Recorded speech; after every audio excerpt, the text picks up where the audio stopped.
good news is your dates are here. What's the bad news? They're dead. Oh, you're so cool, Brewster! Everybody's a suspect!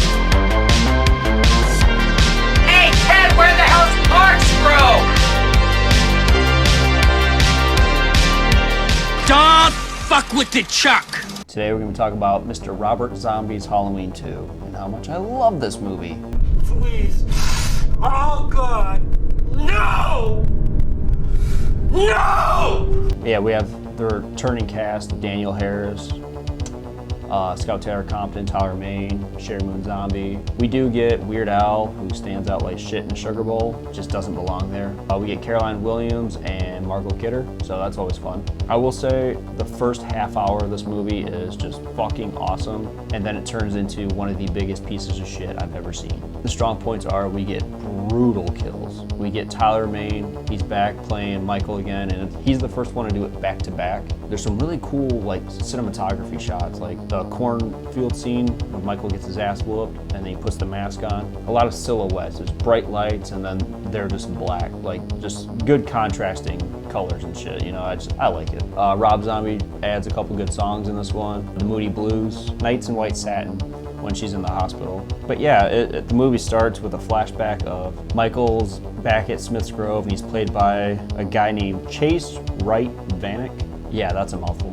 I guess Dave Fairch like hit puberty and completely looked different. I guess Rob Zombie was just not really happy about it, so he had to cast that Chase guy, and to my knowledge, that's the only thing I've seen him in. He's just okay. I prefer Dave Fairch, but I'm also not a big fan of these movies, so. Picks up right there, it's the flashback, and we see Sherry Moon talking to Michael, and then after the flashback, it picks up with Lori walking down the street, and she's very traumatized because she just shot Michael in the face, and this is supposed to pick up like seconds after Halloween 1 ends. She's walking down the street, just complete shock, traumatized, distressed, all that shit. And Sheriff Brackett picks her up, takes her to the hospital, and the practical effects are so fucking good right here. Like the cuts on her hand, they're pulling her fingernail off, and just as much as I hate Scout Taylor Compton in this movie, her acting when she's like scared shitless, like pleading, like, am I gonna die, am I gonna die? I commend that. Like, that's solid acting, if you ask me. Her performance in this movie goes right down the fucking toilet, because it's just non-stop screaming and crying and screaming and crying. And did I mention screaming and crying? That's all she fucking does in this movie. They go to Meyer's house, they pick up Michael, they put him in the van, they're driving down the street, and they just hit a cow in the middle of the road, and it just obliterates the cow. So fucking random, so violent. But we do get to see Rich Brake and his famous like, Fuck! Fuck! Fuck! Fuck!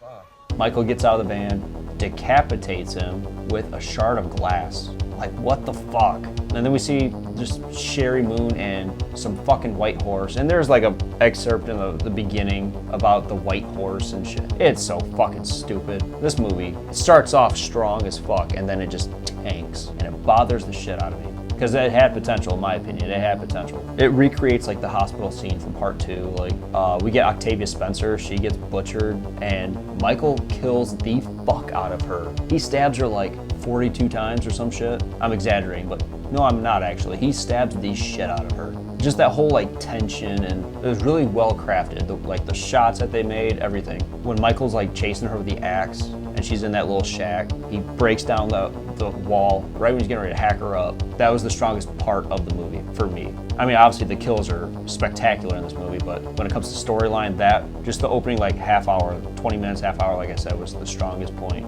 And then it gets real fucking dumb. Yeah, Lori wakes up and she's living with Annie and Sheriff Brackett now. She wakes up to this like huge nightmare. She's just screaming and being fucking stupid, just the whole movie.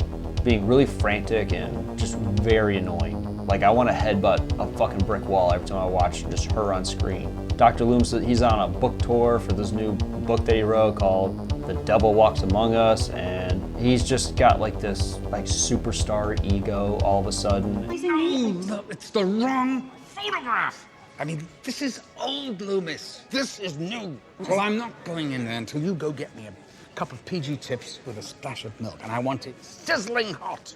Yeah, we start to see like Michael walk through some fields on his way back to Haddonfield, and you see Deborah Myers in front of him. He's following his mom. She's kind of guiding him back. He's like just chilling in some fucking huge ass barn, and then he's walking through another field. A couple of these country boys, they whoop the shit out of him, and then he puts his mask on, and then he just decimates both of them, kills the dude's daughter, who's actually nice to Michael. We see him kill the dog, we see him eat the dog, and there's two versions of this movie.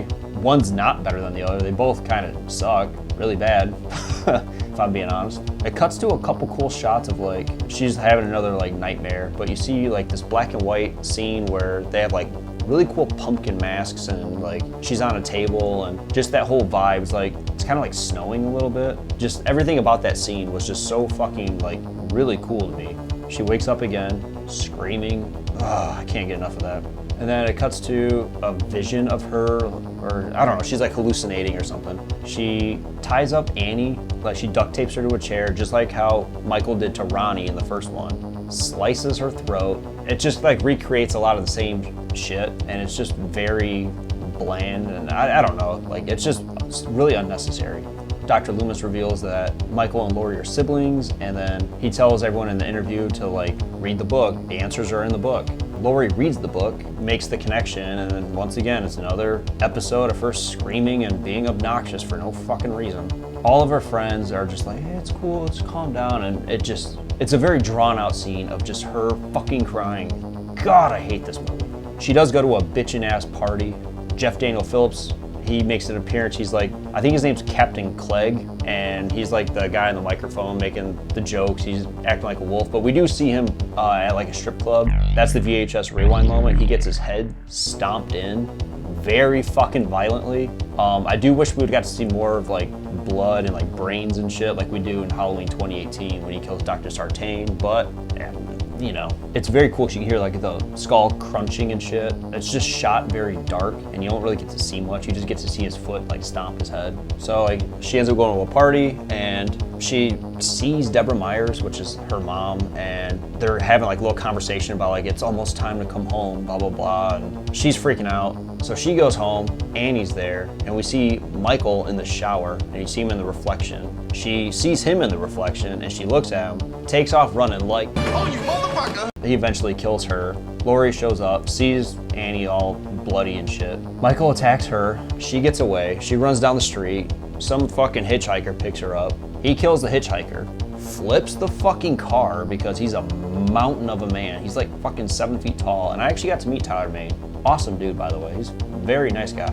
We met him at, it was the Days of the Dead convention back in 2020. It was COVID, so, but yeah, we got to meet him. Really cool guy. But he picks her up, takes her to some shack. SWAT shows up. Loomis sees it all happening live on TV, and he wants to kind of, you know, do the right thing. He goes and shows up, and Sheriff Brackett punches him, and he's pretty much threatening to kill him on the spot because he revealed the secret, and Sheriff Brackett was trying to protect Laurie. He runs in there, tries to sacrifice himself and kind of do the right thing. His original plan was to draw Michael out, but when he goes in there, Michael kills him, and then we get to see Michael speak for the first time. As he's killing Loomis, he's saying, "Die!" Sheriff Brackett gets a clean shot, like right in the neck or some shit. He falls on some spikes that are in that shack. Laurie walks up to him, says, "I love you, brother." The fuck? He's getting ready to like stab her, doesn't have the strength, so she takes the knife, stabs Michael like 100 fucking times, comes out wearing this huge fucking mask because it's like 5 times too big on her head, and then it like cuts to her in like a white room because she's like in a mental institution now. It's just so fucking dumb and stupid, and everything about this movie I hate besides the kills. The kills are the best part, and by far some of the best in the whole series. And Tyler Mane is Michael Myers. I don't care. I love James Ducournau, but Tyler Mane, without a doubt, to me, he's Michael Myers. That has been my review for Robert Zombie's Halloween 2. Don't forget to like, subscribe. Until then, see you later.